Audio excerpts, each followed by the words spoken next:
Salut citoyens et bienvenue sur la chaîne du Citoyen Prévoyant, je suis content de vous retrouver. Aujourd'hui je viens partager avec toi une expérience. Je suis dans un moment privé avec des amis pour un anniversaire, l'anniversaire de mon ami Brian. Vous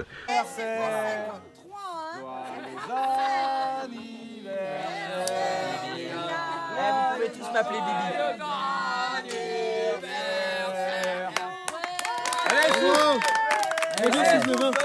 Je vais vous faire un discours, j'en ai jamais fait de ma vie. Non mais souffle là-bas. Non, laisse-les, ce sera plus 35, ce sera 12. Non, ça va couler dans le gâteau. Après on va manger de la cire. Ça croustille. Non, je vous fais rapide un discours. C'est il y a 2 ans ici, jour pour jour presque, et papa pourra confirmer, j'arrivais ici, on s'est pris une claque et sur le chemin du retour, c'est mon père qui me disait tu vas l'acheter, alors que moi j'étais déjà chaud, mais c'est mon père qui voulait l'acheter pour moi limite en mode si tu le prends pas, tu sais, un peu comme le terrain en bas, si tu le prends pas, je le prends pas. Et quand je me suis retrouvé ici, je viens d'en parler avec Steven, j'ai eu peur, je me suis senti seul, je le dis souvent dans les lives et tout. Et de vous voir ici en moins d'1 an depuis que je me suis installé, parce qu'il y a 2 ans, c'est quand je l'ai acheté et que je me suis dit bah, je vais faire quoi, le temps d'apprendre, mine de rien, le photovoltaïque et tout, tu sais, quand tu as peur de l'électricité et tout. Moi j'avais peur du coup de bourre et tout. Et de vous voir ici, je suis honoré, merci 1000 fois tout le monde. Et en plus de ça, quand je suis arrivé, j'ai eu mes voisins, et tu sais, quand tu as des voisins qui te jugent pas, quand tu as la famille qui maintenant voit que tu avances, ne te juge plus, parce qu'au début c'était tu vas faire caca dans des toilettes sèches, à chaque fois je l'ai fait celle-là, mais c'est vrai. Des gens qui te demandent de venir visiter chez eux parce qu'ils seraient honorés de te recevoir pour le présenter aux autres personnes, des personnes qu'on rencontre après au fil des rendez-vous, des salons et tout. Merci d'être là et je pense que comme vous voyez, on vient de partout, on peut avoir des religions différentes et tout, et ça on n'en a rien à faire, et je pense que c'est un des meilleurs exemples parce qu'on nous parle toujours de se mélanger et tout. Nous, ce qui nous réunit ici, c'est l'amour de la nature, fuir tout ce qui est ville et tout, parce qu'on est d'accord qu'en ville on peut pas autant se... Avec maman. Et merci 1000 fois d'être venu, je suis honoré. Et puis continuons la journée, la soirée, et jusqu'à demain. C'est moi qui vous remercie, merci beaucoup. Merci. Merci Brian. J'ai jamais fait le discours de ma vie, mais... Et tiens, on va t'aider à progresser encore. Je suis venu à sa rencontre dans le Tarn, en Occitanie. Et j'en profite pour faire une vidéo, c'était pas prévu, pour pouvoir vous présenter un peu son univers. Je suis à l'Archipel, c'est comme ça qu'on nomme ce lieu. Brian, comment vas-tu ? Ça va, la forme? On se fait la bise, on fait genre on s'est pas vu. Ça fait plaisir de te recevoir là. Ben, merci à toi, merci pour l'accueil. Alors, présente-toi. Je suis très fier, de te recevoir et de te présenter ça. Je me suis installé, alors je suis arrivé ici il y a 1 an, c'est-à-dire que j'ai mis 1 an pour préparer ce que vous allez voir. Et ça fait 1 an que j'y vis maintenant, et ce que je voulais, c'était avec toutes les économies, bon, on parlera un petit peu d'argent si tu veux tout à l'heure, mais avec les économies que j'avais, je voulais qu'il y ait un minimum de dépenses par la suite et vivre un maximum en autonomie. Là, ça fait que donc 1 an que je suis là, donc c'est sûr qu'il y a encore beaucoup de boulot. C'est le début. Mais tu vas voir l'avancement, et je vais me faire un plaisir de le présenter aux gens, et surtout de te le présenter. Donc là, on est sur ta propriété.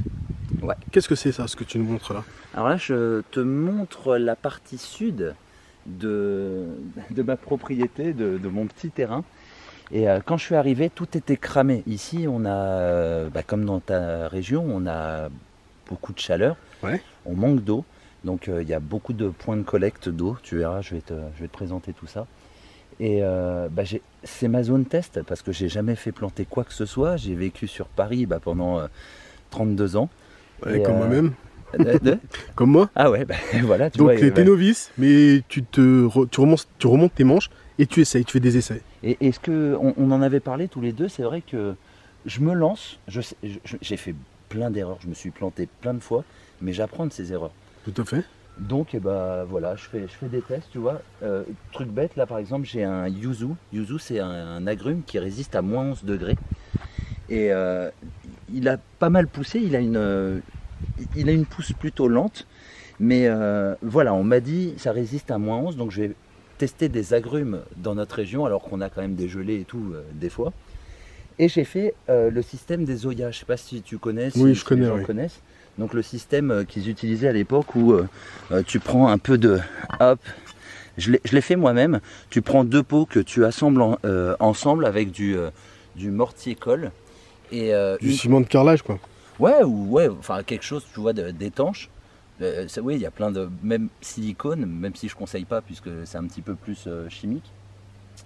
Et donc à l'intérieur, tu mets ton eau et vu que tu refermes, et ben, c'est micro-diffusé parce qu'il y a des micro-pores dans la... Je sais pas si on dit la céramique ou dans le... C'est de l'argile, ça. Voilà. Et l'eau passe au travers de ça. Et les racines de l'arbre vont s'enrouler et puiser quand ils ont besoin. Beaucoup de paillage aussi, comme tu vois. Alors ça, c'est quelque chose que je dis beaucoup et ça fait partie de mes premières expériences. Quand je suis arrivé, donc, il y a 2 ans, j'ai commencé à planter. Je me suis dit, bah, comme ça, je me donnais 1 an pour m'installer, ça va commencer à pousser. Et le premier été, il a fait tellement chaud, on a eu 2 mois sans une goutte d'eau. Donc tu vois, c'est plutôt... c'est violent quand tu connais pas ça. Moi, je venais de région parisienne, tu vois, il pleut quand même assez souvent. Surtout que là, on vient de passer la canicule, donc c'est un peu brûlé partout, mais... Là, c'est absolument cramé. J'ai perdu énormément de plantes au niveau du potager, mais j'ai aucun arbre qui est mort. Donc tant mieux, tu vois, parce que ça, c'est de l'annuel. Et tout ce que tu vas voir au fil de la visite niveau arbre, ça tient super bien. Et moi, c'est l'essentiel. Dès qu'ils seront bien enracinés, dans 3-4 ans, ils me donneront des fruits. Et vu que je veux tendre vers l'autonomie alimentaire, au maximum, on ne peut jamais être autonome à 100%, mais vu que je veux tendre vers une autonomie alimentaire, je suis heureux que ça puisse tenir. C'est l'essentiel. Mmh. Le yuzu, donc, pour avoir des agrumes, parce qu'il faut un petit peu améliorer tout ça.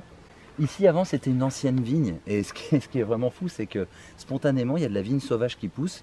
Et au début, j'arrachais parce que je dis, mais je vais être envahi. Et après, je me dis, mais c'est dingue d'arracher quelque chose qui va te fournir de la nourriture. Donc, je laisse pousser. Parce que même si j'en ai trop, échange, transformation, on peut faire du vinaigre, faire du vin, faire du jus de raisin, tu vois. Enfin, oui. tu peux faire 1 milliard de choses. C'est génial. Je laisse pousser, et parce que ça me fera, vu qu'ils ont poussé spontanément, ça me fera des porte-greffes de malade. Et dans le raisin, tu as des variétés qui ont un petit goût de fraise, tu as tellement de choses que maintenant je laisse pousser. Donc là, c'est quoi que tu as, du choucal? Choucal, ce qui est vraiment génial, tu vois à chaque fois quand j'ai enlevé, bon là on voit, regarde, c'est un petit peu morflé, mais celui-là il a super bien tenu, ça tient bien le froid, ça a passé, bah, tu vois la tête que ça quand même après la canicule, et tu vois à chaque fois il y a des petites stries, à chaque fois que tu enlèves, et bah, ça fait des stries et puis ça tient bien. Ça, tu te le fais en salade. C'est un peu dur, donc tu le coupes en petits morceaux. Ça, avec un petit peu d'huile d'olive, du sel, mine de rien, bah, tu as toujours ça à disposition. Après, tu peux le mélanger avec plein d'autres choses. J'ai de l'origan, j'ai 1 milliard de choses. Tu mets un peu de menthe aussi. Tu vois, j'aime bien mélanger plein de choses pour avoir plein de saveurs. Et ça pousse super bien. Au milieu, j'ai mis de la verveine pour me faire des infusions. Et alors, pourquoi tu vois, dans tous les tests que j'ai faits, j'ai espacé, tout ce qui a été espacé, ça a cramé. Là, tu vas voir les plants de tomates et tout a cramé parce que justement, il y avait trop de soleil. Et le fait d'avoir concentré les choses, ça fait de l'ombre. Ça, tu vois, je l'ai laissé ici parce que le soleil, il se lève là et il se couche là. Par rapport à... pour que les gens ils puissent un petit peu identifier. Et le fait donc d'avoir tout concentré, la vigne, ça fait partie des trucs qui s'enracinent super profondément. Donc la chaleur, c'est pour ça aussi, tu vois, qu'on met souvent ça dans des endroits où il fait chaud. Ça tient super bien, comme tu vois, elle n'a pas du tout morflé, elle est impeccable. Et ce que je veux plus tard, c'est que ça fasse comme un petit rideau de protection pour le soleil. Et le fait d'avoir concentré, il y a eu de l'ombre partout. Donc là, il y a quoi? Il y a 1m60 en largeur.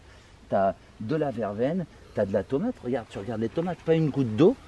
Enfin, moi je les arrose pas mes tomates parce que j'aime bien. Moi je les arrose plus j'ai du. Et tu vois, et là où il y a un problème à cause des chaleurs, tu as vu, ça n'a même pas encore. Enfin, on est là, on est le. Mi-août. Ouais, on est mi-août. Et tu regardes, j'ai encore des tomates vertes. Je suis étonné, moi, des tomates, j'en mangeais dès le mois de juillet quand j'étais petit, donc un peu étonné. Mais je vais en avoir, et ça a poussé. Là, on peut dire que là, c'est le coin réussite. Donc l'an prochain, je reproduirai ça. Je vais replanter une vigne, en plus j'en ai partout. Je vais replanter une vigne de l'autre côté. Je vais la laisser s'étendre pour pouvoir faire de l'ombre. Et je vais tout compacter. Tu vois, il y a beaucoup de tests. Et il y a beaucoup de ratés, mais ces ratés me permettent aussi d'avoir des réussites et de reproduire après des réussites. J'ai pas réussi à faire pousser d'artichauts en 2 ans. Et j'en ai un par chance qui a poussé. et qui a fait un peu la tête. Mais alors quand on regarde, heureusement, tu vois, il fait des petits rejetons, je sais pas si, ouais, je pense qu'on le verra. Il repart du pied. Ouais. Et là, je l'ai laissé sécher parce que quand tu laisses sécher, Monte en graine. à l'intérieur, il y a des graines. Tu le dépeces et il y a des graines. D'accord. Et vu que lui a tenu, c'est le 7e artichaut, pour te dire vraiment qu'il y a beaucoup de ratés aussi. C'est le 7e artichaut que j'ai planté. C'est le seul qui a tenu et qui a réussi à partir en graines. J'avais le choix soit de le manger, soit de me dire, attends, il a réussi à tenir sur ton sol, parce que j'ai un sol très argileux qui fait une grosse croûte, vu qu'il fait chaud, ça fait une grosse croûte. Il a réussi à tenir, fais-le monter en graines, comme ça tu pourras récupérer les graines, et les graines à l'intérieur de celui-ci, je pense qu'elles auront déjà l'information, tu vois, de cette saison, et je pense que, j'adore l'artichaut, je pense que ça fonctionnera.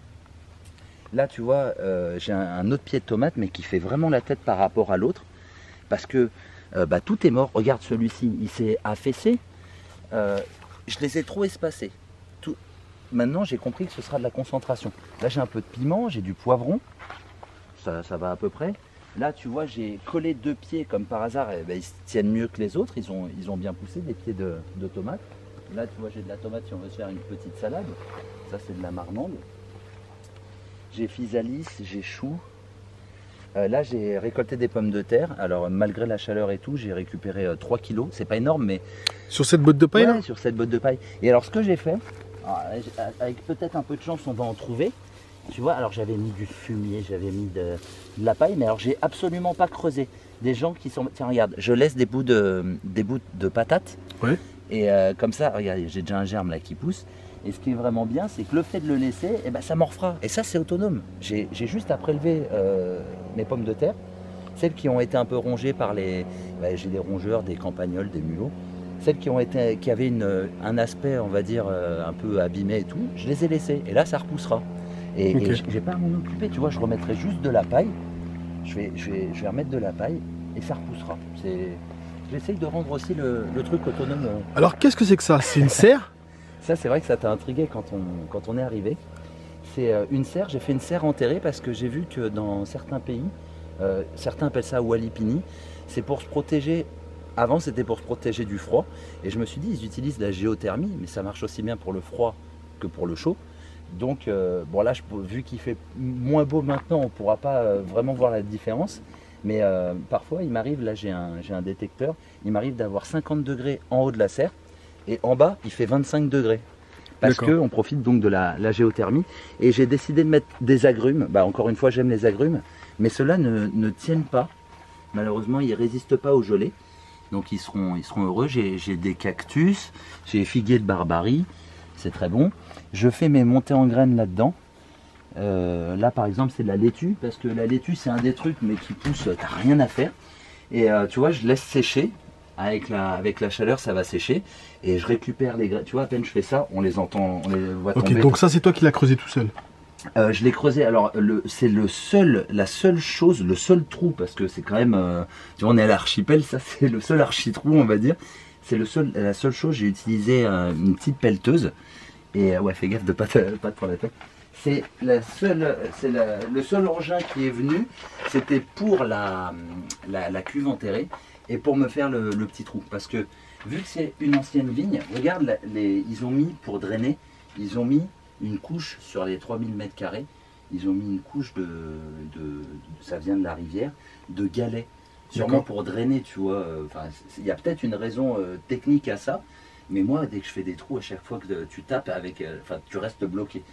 Et faire un trou, c'est super douloureux ici. Quand je dis douloureux, c'est... Pour faire ça, ça m'aurait pris des jours. Et là, avec un petit échange avec un gars du coin qui avait une pelleteuse, il m'a aidé à faire ce petit trou. Et donc, regarde, ça quand je l'ai acheté, il était tout petit. Ça, c'est un citronnier commun. Ça résiste à -5, mais là, on a déjà eu des moins... on a eu des choses impressionnantes. Alors, n'aie pas peur, il y a des guêpes. Je vois que tu vois là. Il y a des guêpes ici. Et mine de rien, elles font le ménage.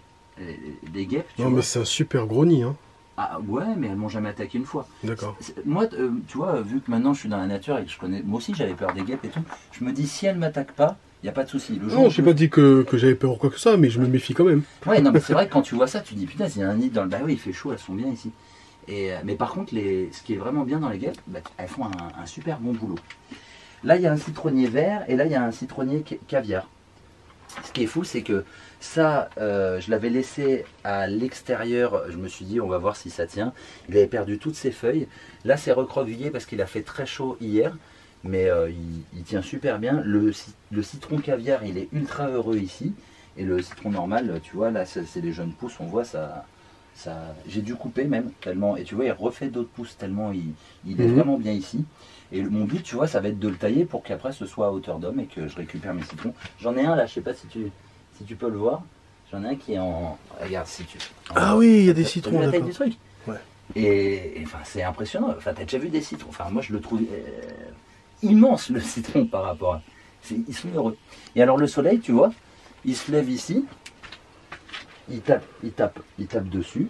Et puis, plutôt que taper quand même fortement toute la journée, à partir de 17-18 heures, bah, tu as naturellement de l'ombre qui se fait dans la serre. Là, Okay. donc, figuier de barbarie, ça fait des petites. Alors, je dois en avoir une, là, il y a une petite pousse. Attends, je me pique pas des fois, il y a des petites épines. Et ça te fait des petits fruits que tu peux manger. C'est très bon. Là, j'ai mis une petite table parce que vu qu'on est sur le point le plus haut de la serre. Ça peut faire des semis? Ouais, les semis, parce que vu qu'il fait chaud, par exemple, enfin, qu'il fait chaud, c'est l'endroit où il fait le plus chaud. Et ben là, j'ai une porte amovible ici. Quand c'est fermé, tu vois, je garde la chaleur sur la serre.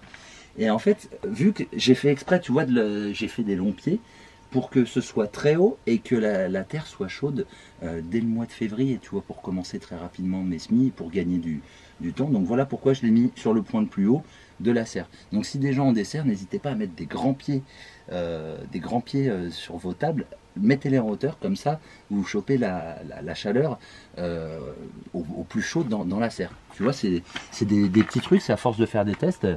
Je me suis aperçu de ça.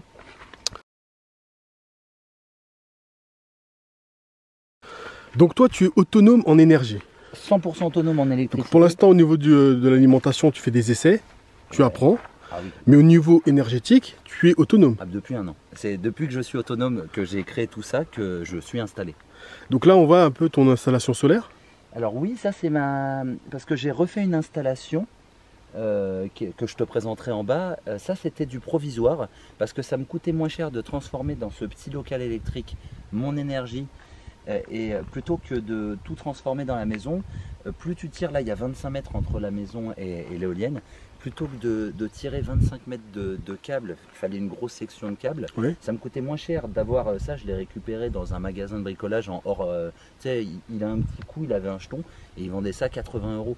Donc ça me coûtait moins cher d'avoir mon petit local électrique sur lequel j'ai mis quelque chose que j'ai acheté sur un site de nautisme.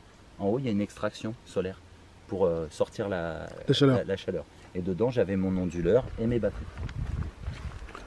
Hop, le mieux c'est que tu te mettes comme ça, tu verras l'ensemble. Waouh!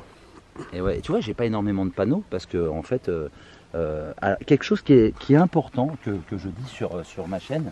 On nous parle toujours de ouais, pour vivre en autonomie, il faut acheter je sais pas combien de matos, jusqu'à 20 000 balles de matos. Tu vois, tu te dis mais quand tu veux vivre en autonomie, la première chose à faire, c'est de revoir tes dépenses. Et tu t'aperçois que tu as des dépenses énergétiques qui sont ridicules. De laisser tourner des frigos toute la nuit, c'est ridicule. Un frigo, quand il marche bien, au bout de enfin, tu vois, tu le fais tourner tout le temps, alors qu'un frigo, tu peux mettre un régulateur pour qu'il s'éteigne et qu'il fonctionne que 2 fois dans la nuit, plutôt que fonctionner à chaque heure et de le faire tourner.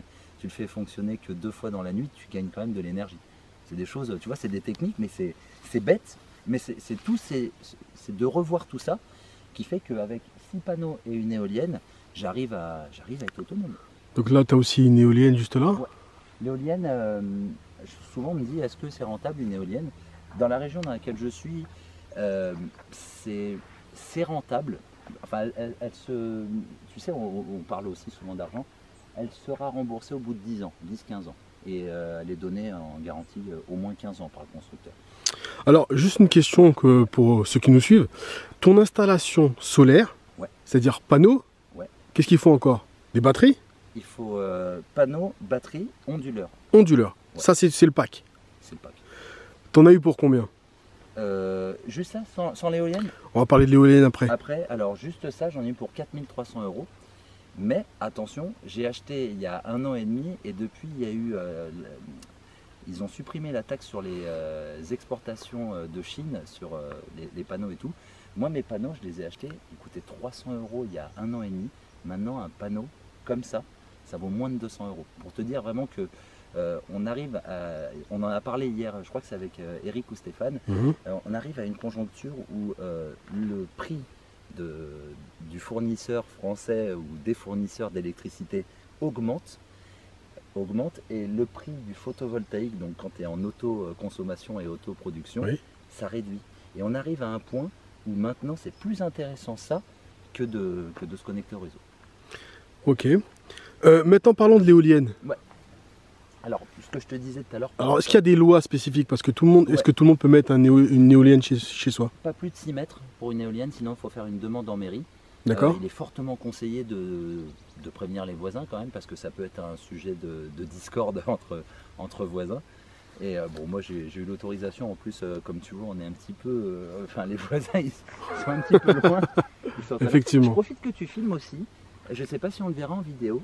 Regarde, juste en face, tu as le premier poteau électrique. Et pour tirer, alors peut-être que les gens le verront, mais alors je sais pas si on zoomer. C'est juste aussi pour te donner un exemple, vu que ici, les gens qui avaient cette maison, ils étaient en groupe électrogène avant. Ouais, on le verra, je pense. Ils étaient en groupe électrogène. Et je me suis renseigné pour voir combien ça coûterait pour tirer l'électricité jusqu'à l'entrée de mon terrain. J'en avais pour 6 000 €. Donc t'imagines payer 6 000 € pour après avoir un abonnement, alors que pour beaucoup moins, j'ai plus d'abonnement et je produis mon électricité pour des années et des années. Donc c'était totalement viable. Alors désolé, c'est le bazar parce qu'il y a eu la petite fête hier. J'ai encore plein de tables et tout à rendre à mes parents et à mes voisins.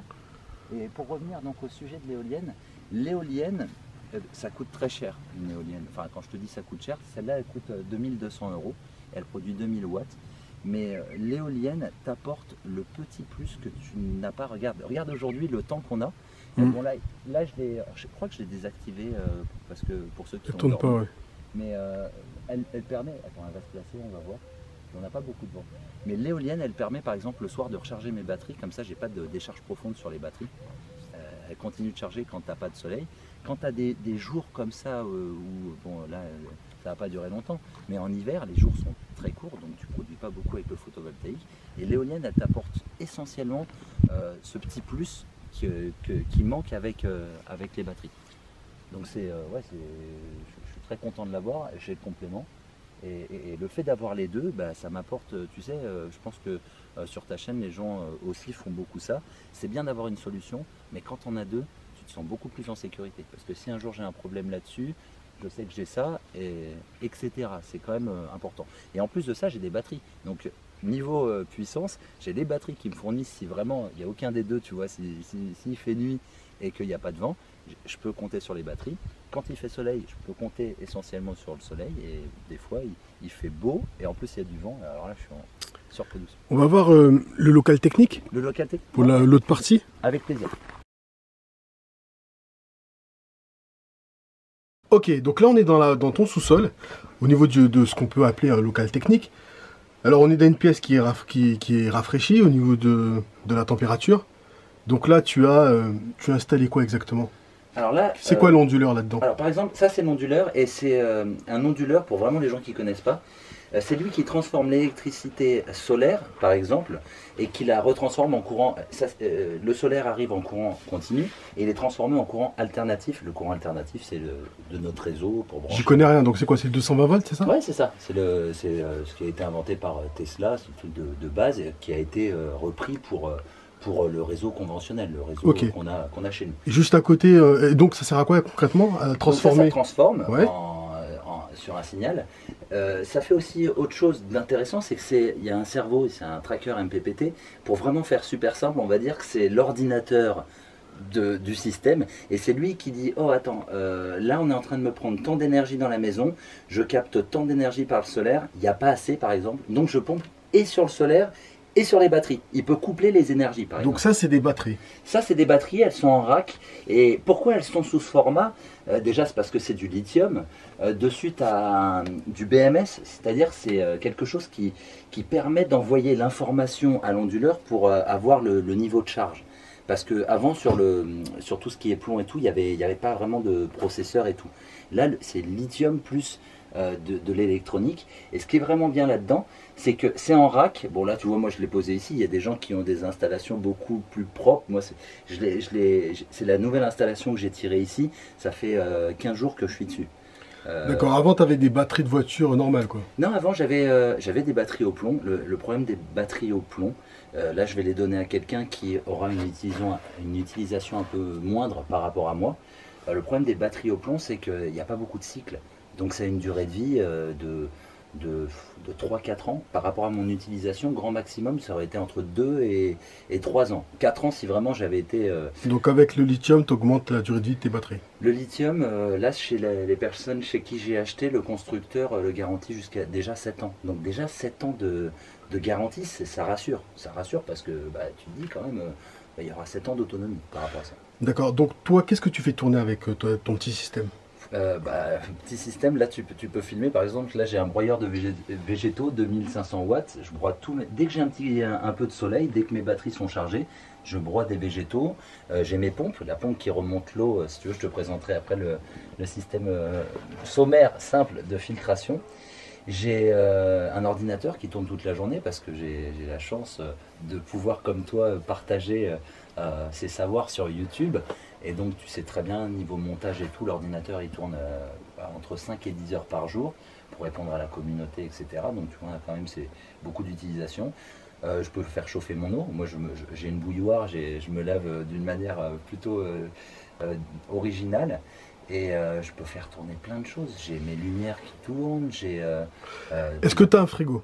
J'ai pas de frigo parce que j'ai le vide sanitaire. Est-ce que tu as un lave-vaisselle? J'ai pas de lave-vaisselle et j'ai pas de machine à laver. Mais parce que j'ai tout revu aussi là-dessus. Mais est-ce que ton système le supporterait?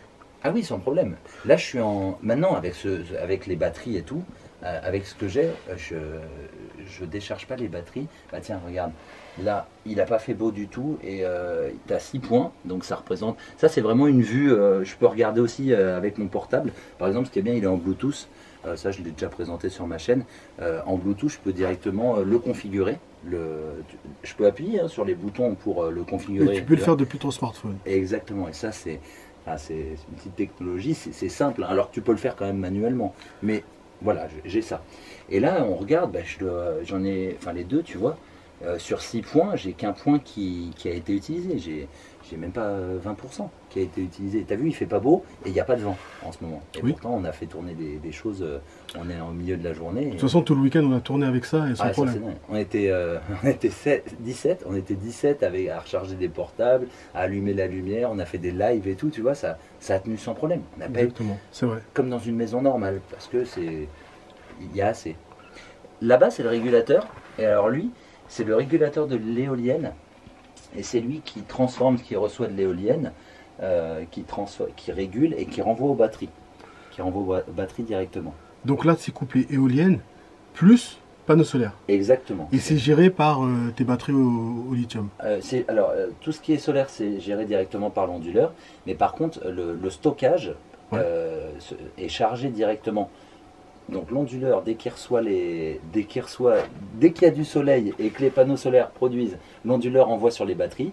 Dès qu'il y a du vent, c'est branché directement au régulateur et le régulateur, je l'ai mis sur les batteries.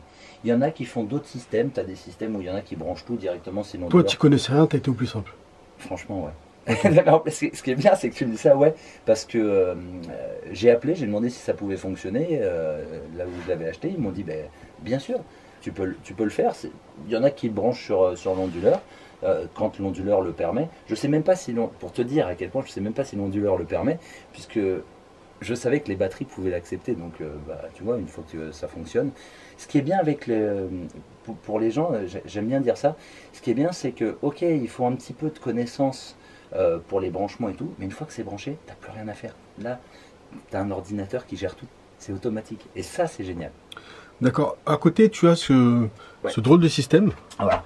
Ce qui est bien aussi, je tiens à dire aux gens que je ne suis pas du tout bricoleur et maintenant on est quand même dans un monde tant que tout fonctionne très bien et c'est pour ça que c'est un très bon moment pour s'installer où tout est simple. Ça c'est du Lego, tu vois, ça tient mais... Enfin, Plug and play. C'est pas le plus joli à voir mais ça remplit bien sa fonction. De l'autre côté j'ai une cuve, je te montrerai la cuve de récupération d'eau pluviale parce que je vis sur la récupération d'eau pluviale que je filtre. Ça c'est des premiers filtres pour obtenir ce qui monte chez moi, c'est une eau de qualité baignade. C'est-à-dire que c'est pas une eau que tu pourrais boire, mais c'est une eau que tu peux te doucher sans problème. Tu peux prendre des Donc douches. tu pourrais alimenter par exemple un lave-vaisselle, Oui, voilà. une machine à Un laver. lave-linge, tout.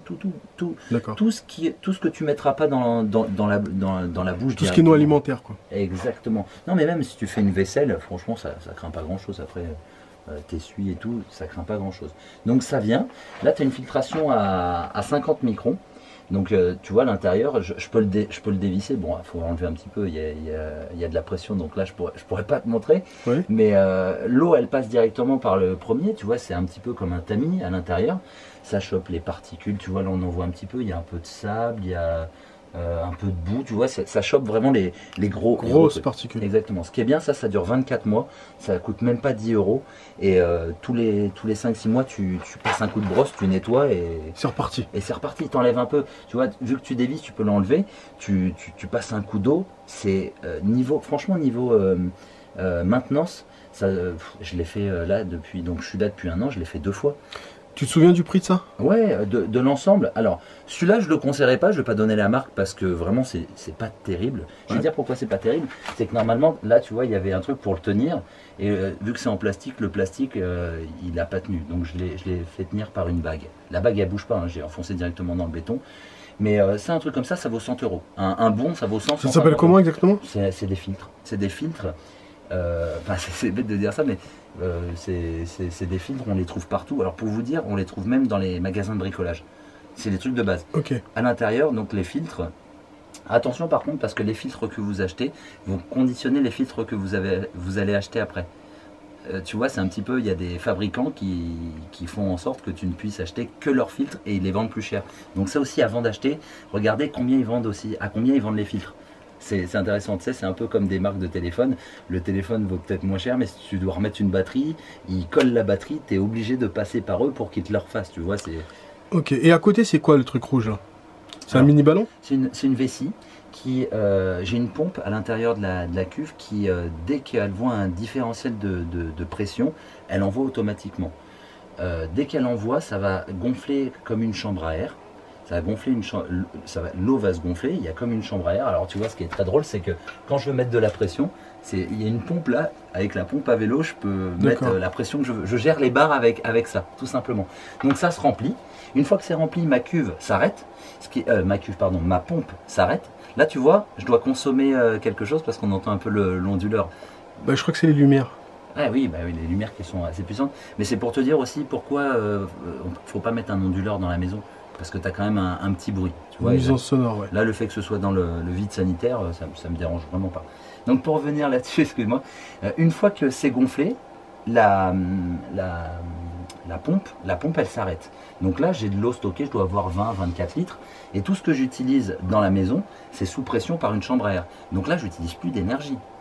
Donc tu vois, pour se laver les mains, pour se brosser les dents et tout, il n'y a aucun problème. C'est mécanique quoi. Ouais, c'est mécanique. Donc ce qui est vraiment bien, c'est que je gagne en énergie. Tu vois, c'est plein de petites techniques qui te font gagner des watts, des précieux watts. Et c'est important. On va voir ta cuve? Ouais, avec plaisir. Là, on est juste à côté de la maison. Si tu peux filmer, regarde, dès qu'il pleut, il y a les gouttières qui collectent l'eau. Bon, ça, c'est ce que tu as rajouté, toi. Ouais. Directement. Gouttière. Donc ça va au sol, ouais. Ça va après dans du PVC. Ouais, exact. Et c'est relié à ta cuve. Exactement, ça arrive dans une cuve. Hop. Bon, alors, je pensais que c'était une cuve en béton, moi. C'est une cuve en béton. Ça, c'est juste le socle au-dessus. qui est dessus, mais là regarde, on voit le béton, c'est la, la cuve est en béton. Là c'est juste ce qu'il y a au-dessus, tu vois, pour tout ce qui est technique et tout en béton, c'est très dur de mouler des choses comme ça. D'accord. Tu vois, une cuve en béton c'est bien pour faire un cylindre, pour faire un carré, mais je sais pas si tu as vu les architectures en béton, tu le vois pas. Quand dans les années 60 ils avaient beaucoup d'immeubles à faire en béton, c'est des blocs quoi, c'est carré. Ok. L'eau arrive ici.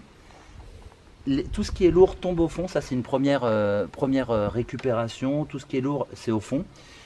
C'est amovible, donc tu peux après le vider et le nettoyer. D'accord. L'eau après, elle passe par là et elle tombe ici. Et là, regarde, tu as un autre filtre encore, un tamis, pour tout ce qui est particules et tout, qui est là. Tout ce qui est très gros, je le ferme. Tout ce qui est trop, tu vois, là, regarde, par exemple, j'ai un truc qui flotte. Bah, tu vois, c'est un bon exemple. Ça flotte. Ça va passer. L'eau va tomber, regarde s'il y a ça, là l'eau tombe directement dedans. Tout ce qui est un peu lourd est retenu là, et là ça va dans le trop-plein. Et ça sort, je te montrerai après, j'ai le trop-plein juste derrière. Ouais. Et ça arrive à l'intérieur. J'ai quelques toiles d'araignée, au début je les nettoyais, et après je me suis dit les toiles d'araignée, tu vois, pour te dire à quel point des fois on fait des trucs naturellement. Moi chez moi, je voulais pas une seule toile d'araignée en région parisienne et tout. Et là, regarde ce qui est bien, le fait d'avoir laissé la toile d'araignée, ça me retient les choses qui tombent pas dans la cuve comme ça. C'est peut-être bête, mais avant je nettoyais, j'en avais, donc je devais aller à l'épuisette. Le mieux, regarde, hop, on va filmer là. Là, hop, je vais faire ça pour qu'on puisse voir. Tu vois, là j'ai de l'eau. Pour avoir le niveau d'eau, j'ai juste à ouvrir et à regarder. Là, il y a quelque chose, il y a un flotteur. Et en fait, ça tient ma crépine ça suit le cours de l'eau. J'ai mis un flotteur pour que ça puisse suivre le cours de l'eau. Okay. Comme ça, ma pompe, tu vois, elle est tout en bas, elle est immergée. Et le flotteur, il retient la crépine qui aspire, tu sais, quand j'ai des besoins en eau, qui aspire l'eau. Et ce qui est bien, c'est que même si elle est vidée, ça suivra toujours la hauteur de la cuve. Donc là, ta cuve, elle est remplie? Elle est, voilà, elle est pas mal remplie. Je veux dire qu'on est à 80% parce qu'il a plu cette nuit. Et vu qu'on a été beaucoup à utiliser de l'eau entre les vaisselles, les gens qui ont pris des douches et tout, je suis content. C'est une cuve de 3000 litres. Maintenant, avec l'expérience, si j'avais su 3000 litres, c'est bien, mais quand tu es économe comme je le suis, par rapport au, comme les douches au godet, comme je t'avais montré, comme je t'ai montré. Et ce que je conseille vraiment pour les gens qui n'ont pas envie d'être au début, qui n'ont pas envie d'avoir une grosse différence avec la vie qu'on a en tant que citadin, je conseille 5000 litres par personne, au moins. Parce que là, il faut dire que tu vis tout seul. Là, je vis tout seul, bien sûr. Okay. Mais ce qui est bien, c'est que tu vois, j'ai une cuve, j'ai beaucoup d'espace ici. Si un jour je rencontre une personne, qu'on veut agrandir la famille. Tu peux rajouter une nouvelle cuve. Tu peux les mettre en... Tu sais, c'est un peu comme les batteries, ce que je t'ai montré. Dès qu'il y a une nouvelle personne, je rajouterai une batterie. Et dès qu'il y aura une nouvelle personne, je rajouterai une cuve. D'accord. Le prix, s'il te plaît? Le prix de celle-là, il faut prendre une cuve. Alors, il y en a qui prennent des fausses, c'est moins cher. Mais les fausses, ça fonctionne aussi. Mais c'est pas fait pour être vidé et rempli régulièrement. Tu sais, les fausses, normalement, elles se remplissent petit à petit, mais là on peut vider énormément d'un coup si on tire beaucoup d'eau, et ça peut se remplir s'il pleut énormément, ça peut se remplir énormément. Donc ça c'est vraiment une cuve de récupération d'eau pluviale comparée à des fausses. Qui est en béton. En béton, ça vaut 1100 € la cuve, et vu que c'est quelque chose qui est fait pour durer, et que je ne savais pas du tout comment ça fonctionnait, et que surtout c'est très lourd, parce qu'une cuve comme ça c'est plus d'une tonne 5, une tonne 3, une tonne 5. Donc c'est livré par camion? Ça a été une personne qui est arrivée avec un tractopelle et qui m'a fait le trou et qui me l'a déposé ici. Ok. Qui a fait aussi le trou pour la... Ok, pour ton web, pour ta serre enterrée. Pour la serre enterrée. Et franchement, ça m'a fait bizarre au début, le puits, je pensais que j'allais me contaminer et tout. Et je sais que tu as présenté le filtre Berkey. Parce que là, comme je te disais, c'était en eau pluviale. Moi, je suis chez le concurrent, je suis chez British Berkefield, qui est le créateur du filtre à gravité. Ils ont créé ça dans les années en 1840, un truc comme ça, pour te dire que ça fait longtemps. Et donc, l'eau qui est filtrée par les filtres que je t'ai montré, elle est bien pour se baigner et tout. Et dès que je veux la potabiliser, ça passe par des filtres. Soit filtre à gravité comme Berkey ou... Exactement. British Berkefield. Exactement, ça fait un an que je suis dessus, pas une seule maladie. Des fois, ça me grattait énormément, et le fait d'être à l'eau de pluie, et tu vois, j'ai plus de problèmes de peau et tout, donc c'est sympa. Et aussi autre chose, pourquoi une cuve en béton? C'est que le béton, naturellement, il désacidifie l'eau, et quand l'eau elle arrive du ciel, elle est un tout petit peu acide, et là ça rééquilibre. On est sur un pH, la dernière fois que j'avais fait un test, j'étais à 6,8, donc le neutre il est à 7, donc vraiment 7 sur En tout, c'est sur 14. Donc quand tu es à 7, tu es vraiment au milieu, c'est parfait. Ok, merci pour les infos. Tu me disais que tu n'as pas de frigo. Comment tu fais? Donc j'ai le vide sanitaire. Et Ouais. Ça te permet de stocker des trucs à basse température? Ouais, exactement. Et j'ai des voisins avec qui je m'entends très bien qui eux ont des frigos, mais moi, ça me permet d'avoir du 10 degrés. Tu vois, 10 degrés, c'est super bien pour stocker les aliments. Quand j'ai des choses qui craignent comme du fromage, tu vois, par exemple, on a. C'est mes animaux de compagnie. Quand on a du fromage, du lait, des choses comme ça, que tu veux les conserver plus frais, des fois je leur demande des pains de glace et je les mets. Alors ça va te paraître fou, mais ça c'est une glacière militaire. Donc tu vois, ce qui est fou, c'est que elle a déjà servi depuis très longtemps parce que la personne, c'est une personne, je l'ai acheté à une personne qui est un ancien militaire. Et ce qui est vraiment dingue, c'est que le fait que, bon, que ce soit en plastique et tout, regarde à l'intérieur, c'est impeccable. Là, il y a mon pain de glace, ça fait 2 jours que je l'ai, il fait encore frais dedans. Ça fonctionne super bien. Effectivement. Et on garde le fromage là-dedans, on garde les choses. Tu vois, dès que tu as quelque chose qui craint un petit peu, tu le mets. Et ce qui est fou, c'est que ça, là où c'est bien fait, c'est militaire, tu vois, c'est quand même fait pour être sur des terrains de combat, des endroits où il peut faire très chaud. Quand tu fermes et que tu mets ton pain, t'as vraiment pas d'amplitude enfin, ça met beaucoup de temps avant de se réchauffer. Donc c'est ta solution du moment, en attendant d'acheter un frigo. Ouais, parce que, alors ça, c'est ça aussi qui est drôle, c'est que vu que j'ai changé maintenant j'ai changé de batterie, je peux avoir un frigo. Tu vois, je vais accéder à une nouvelle, je vais monter en gamme, si on peut dire. Mais par contre, quand tu arrives, eh ben, il y a du système D, et ça, système D, ça m'a coûté 20 €. Voilà, donc on va rentrer et on va visiter l'archipel avec mon petit hamac. Ça, c'est le petit bonheur pour regarder les étoiles le soir. Donc on rentre. Allez, c'est parti. Vous avez les escaliers quand vous rentrez, le balai, l'aspirateur balai, sachant que je me sers plus du balai. C'est quand même plus rapide et plus simple. Vous avez la mezzanine. Vous avez au fond la partie informatique sur laquelle je réponds à vos messages, sur laquelle je monte les vidéos.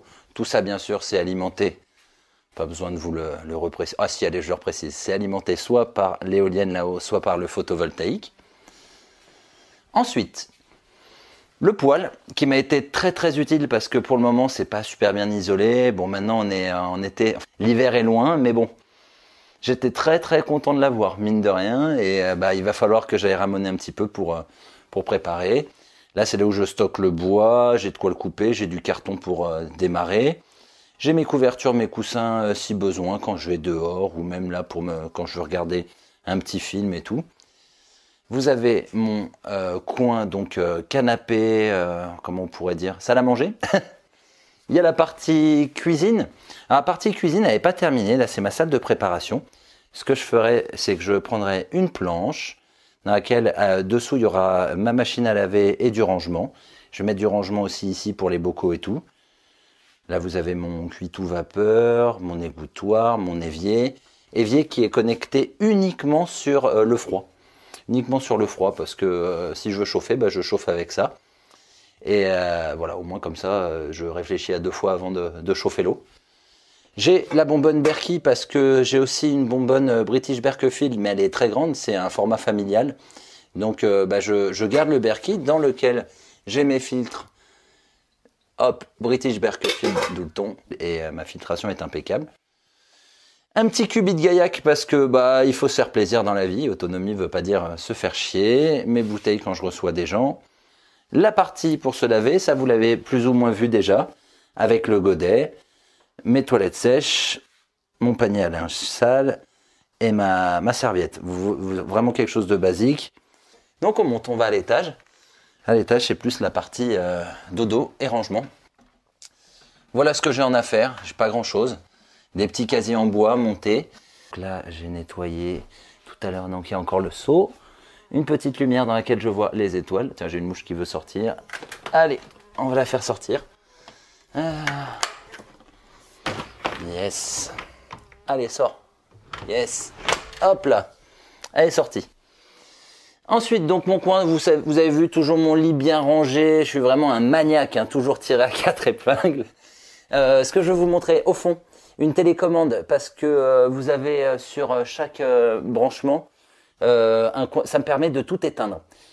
et la 4G et tous les appareils. Il y a un master, dès que j'appuie là, que je suis au lit, je dors sans ondes. Ça, je fais un point d'honneur, une petite lumière si je veux lire le soir. De quoi stocker mes affaires. C'est quoi, c'est un chevalet? Quelque chose comme ça. Voilà, vous avez vu, c'est vraiment d'une simplicité.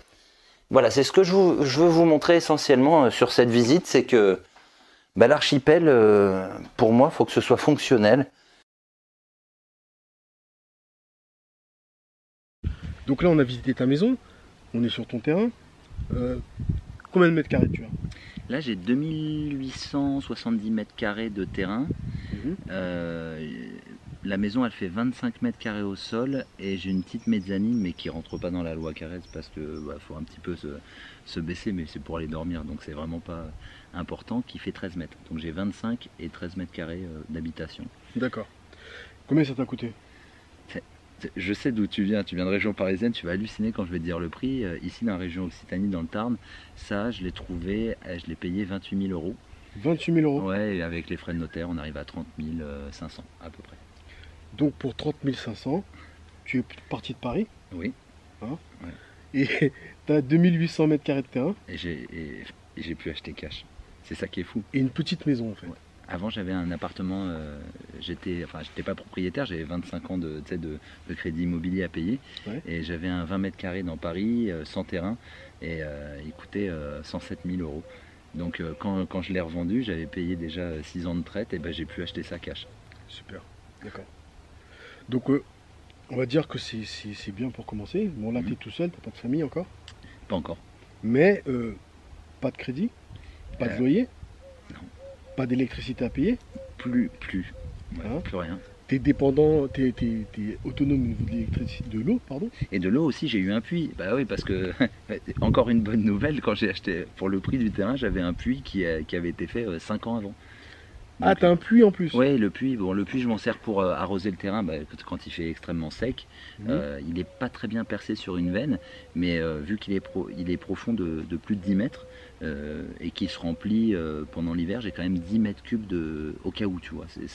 Ça fait plaisir d'avoir ça. C'est une petite protection en plus. Donc ça fait quand même plaisir de voir que pour 30 000 euros, si on cherche bien, on peut avoir un petit début. Et, une petite maison qui est pas énorme, mais au moins tu es autonome, tu n'as plus de crédit, tu plus de... Combien tu dépenses par mois? Alors ça c'est une bonne question. C'est vrai qu'on me la pose souvent parce qu'on se dit mais maintenant, en tout, le souci, quelque chose que je ne connaissais pas en région parisienne, j'ai dû acheter une voiture. Parce qu'à Paris, je me déplaçais en transport en commun, oui. C'est ce qui me coûte le plus cher. Donc en dépenses, entre l'essence, l'assurance, j'ai une petite assurance, je paye 12 euros d'assurance par mois pour tout. Pour te dire que vu que c'est une petite surface... Pour la maison plus la voiture? Non, 12 euros pour la voiture, vu que je suis jeune conducteur, j'ai passé le permis en arrivant ici. Ouais. En tout, je dépense 300 euros par mois pour les dépenses principales. Pour acheter encore la nourriture, parce que comme tu vois, j'ai encore beaucoup de nourriture. Tu te lances dans le potager? Ouais, je me lance et tout. Genre, 300 euros, un petit complément avec des tomates par-ci par-là. La vraie vitalité, tu vois, quelque chose de très bon et puis qui est fait maison. 300 euros, ouais, pour 300 euros, je peux tenir le mois sans faire d'extra. D'accord. C'est plutôt pas mal. C'est pas mal, et surtout, ce qui est vraiment bien, c'est que à partir du moment où tu sais combien combien j'ai besoin par mois pour pouvoir vivre, et maintenant je vois la vie autrement. J'ai acheté tout ça. Si j'ai besoin d'argent, si je veux retourner bosser, là le fait d'être youtubeur, tu vois, j'arrive à vivre de ça parce que, je dis vivre de ça parce que je dépense pas beaucoup. Mais si un jour, ou si des personnes, tu vois, veulent se lancer là-dedans, tu travailles 1 à 2 fois par semaine. Ça tu fais un peu d'intérim, quoi. Ouais, de l'intérim. Ouais. Okay. Tu vois, le jour où, par exemple, imaginons, j'ai un problème parce que là, je suis à sec, j'ai plus d'argent parce que j'ai tout dépensé pour pouvoir vivre comme ça. Mais si j'ai un problème de voiture, j'irai travailler juste pour ça. J'ai pas à travailler pour payer mon loyer et tout, tu vois. Donc là, maintenant, tu as gagné un peu de temps. La liberté, c'est ça? Tu as du temps et tu travailles quand tu en as vraiment besoin. Exact. Alors j'ai fait pas mal de choses quand je suis arrivé parce que j'ai voulu faire des métiers qui m'apprennent des choses. Donc j'ai aidé, je me suis mis à mon compte et j'ai travaillé avec un maraîcher pour ramasser des tomates, ramasser des fraises et puis il m'a appris des choses en échange. D'accord. Ce qui est bien, c'est que j'ai plus cette pression de me dire il faut vraiment que je trouve un métier à tout prix pour payer mon loyer, sinon je suis à la rue. Là, tout est payé, donc c'est vrai que on me dit, mais Brian, t'es tout le temps happy et tout, mais c'est parce que j'ai plus cette pression. Quand tu vis comme ça, t'es déconnecté. Quand je dis déconnecté, c'est t'as plus les mêmes peurs que les autres. Ouais, c'est vrai que tu es propriétaire, tu es chez toi. Lorsque tu vas mettre en place ton potager, tu seras bien. Potager, et surtout, le potager, c'est que de l'annuel, tu vois, pour la plupart. Et Donc c'est vrai que toi, tu plantes aussi un beaucoup verger. d'arbres fruitiers. Et alors, ce qui est vraiment aussi bien, le fait d'être dans un endroit plutôt sauvage. T'as bien vu, on est quand même assez On est au milieu de nulle part. J'ai dans le clair. trou du cul du monde, comme on dit à chaque fois. Ouais. Et j'ai trouvé plein d'arbres sauvages et tout, donc j'ai récupéré les noyaux, je les jette, et il y en a qui ont pris, il y en a qui n'ont pas pris. Ça m'a rien coûté. Et là, j'ai des cerisiers qui poussent à gogo, parce qu'ici, la terre les accueille volontiers et les fait pousser comme jamais. J'ai chopé des pruniers, des pommiers, de variétés anciennes en plus, tu vois, des trucs acclimatés. Et plus tard, dans quelques années, eh ben, j'aurai encore plus d'apports pour rien du tout. Alors moi j'ai une question parce que on est venu, on était 17 pour ton anniversaire. On a fait un live sur la chaîne de Vivre en Forêt. Comment tu as accès à Internet ici? Ça a été une grosse problématique parce que c'est vrai que je suis très connecté et je me suis dit, mais mince, comment je vais faire? Je suis arrivé ici, je captais pas la 4G. Je fais, mais comment on fait? Et j'ai regardé sur internet, il n'y avait pas beaucoup de choses qui expliquaient. On parlait des box 4G où tu mets une carte SIM et puis tu captes. J'ai acheté une box, je captais à une barre, ça fonctionnait pas. Et derrière les box, il y a du LTE, c'est un branchement spécial pour mettre des antennes pour améliorer ta connexion. Les antennes, une antenne sur des sites marchands, on a pour 100-150 euros pour mieux capter. Ça s'appelle une antenne LTE? Antenne 4G. Tu mets D'accord. antenne 4G et je l'ai trouvé sur un site de vente en Chine et je l'ai payé 30 euros. Donc en fait, c'était pas vraiment un problème pour 30 euros. Un routeur, ça vaut maintenant entre 70 et 100 euros. Et l'antenne vaut 30 euros. Pour 130 euros, tu as internet. Alors pour là, c'est un peu technique, mais j'ai du 30 mégas chez moi. 30 mégas, sachant qu'il y a mes parents qui sont en ville, qui sont tout au bout de la ligne, ils captent à 15 mégas. Et je capte super bien. Et comme tu as vu, on a fait un live, il n'y a pas un lag, c'est fluide, c'est extrêmement fluide. Tout à fait. Et j'ai poussé le truc encore plus loin, c'est que, et pour avoir une aussi bonne... Déjà, je pouvais faire des lives, mais le problème de la 4G, c'est que c'est instable. Ça, c'est le souci. Et vu que je vis et que ça me coûte pas trop cher, je me suis payé une autre box qui coûte 200 euros. Et en fait, c'est un routeur qui reçoit 2 cartes 4G.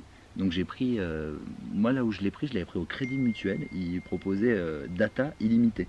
J'ai pris 2 box, 2 cartes SIM, et comme ça, vu que j'ai un routeur, je le branche et en fait je fais de l'agrégation.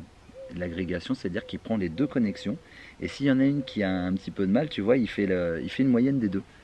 Et j'ai donc le fait de passer aussi par le Crédit Mutuel, tu peux avoir soit SFR, soit Bouygues. Donc j'ai pris les 2, donc je suis sur 2 réseaux. Et comme ça, s'il y en a un qui va pas bien, qui rame, et il y a l'autre qui prend la relève. Combien te coûte ta connexion? En tout, 15 euros par mois par connexion, donc 30 euros par mois. D'accord. Et donc, bien sûr, j'ai dû rajouter 200 euros. Mais là, c'est pour les gens, vu que maintenant je suis sur YouTube, je fais des lives, j'en avais besoin. Une personne qui a juste besoin de consulter ses mails, regarder tes vidéos, par exemple, une box 4G avec une antenne à 30 euros, ça fonctionne super bien. Tu pourras peut-être mettre le lien, si tu veux, je te donnerai le lien de l'antenne si tu veux partager aux gens. D'accord, ok. Tu as une chaîne YouTube? Oui, Donc... L'archipel. C'est comme ça qu'on s'est rencontrés. Ouais. Parce que moi, quand je me suis retrouvé ici, j'étais dans mon monde et je regardais un petit peu des vidéos et je vois la Survive à l'Expo. Et Nico, de la chaîne Autrement, Nico, un moment il passe et il dit hey, là c'est Steven, citoyen prévoyant. Et c'est vrai que j'ai dit allez hop, c'est qui? Je regarde et c'est comme ça, tu vois, qu'on a commencé à suivre et qu'on s'est rencontrés l'année d'après au salon à la Survival Expo.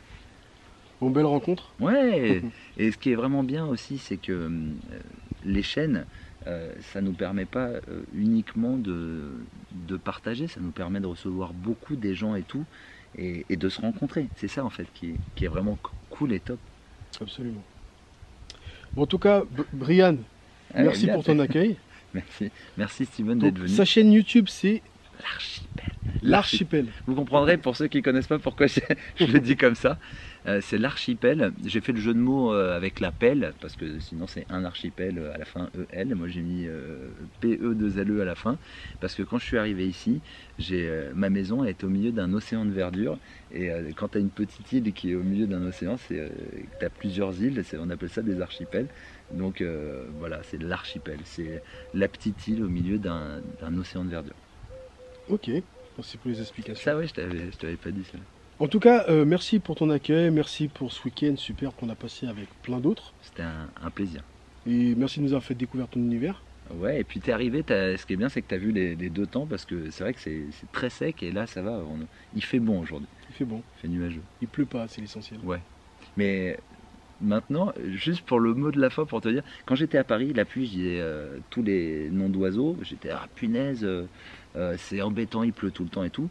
Maintenant ici, quand il pleut, vu que je collecte l'eau et vu que je fais du jardinage, je suis heureux, je bénis la pluie. Et tu vois, ça change notre rapport à la pluie. Je comprends. C'est un beau mot de la fin. Exactement.